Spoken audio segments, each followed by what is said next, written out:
Paco es una marca que fabrica básicamente ropa deportiva con fibra de polipropileno y con tecnologías simples. En definitiva es una marca, es una ropa deportiva más o menos como las demás, lo que pasa es que tiene pues mayores prestaciones a nivel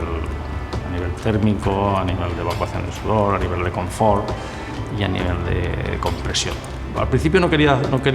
hacer un proyecto de este tipo, pero después reconozco que fue una cosa, o sea,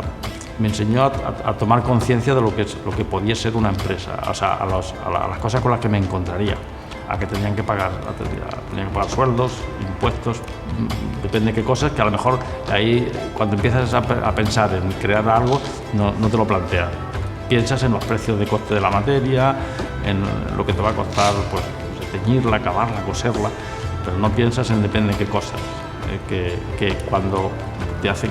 hacer el proyecto para los premios te das cuenta de ciertas cosas y además como te asesoran, te ayudan, bueno pues te haces una idea más completa de lo que puede ser una empresa. El que me dieran los premios Creative tuvo que ver para que TVT se enteraran de que yo había hecho algo así, y a partir de aquel día la web empezó a vender sistemáticamente cada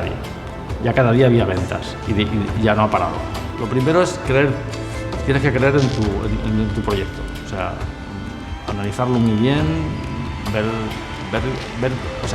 ver que sea viable,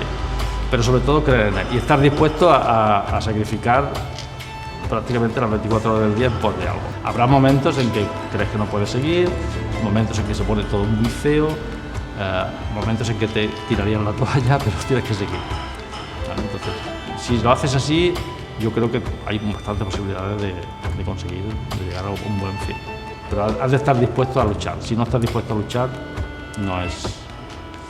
esto no funciona.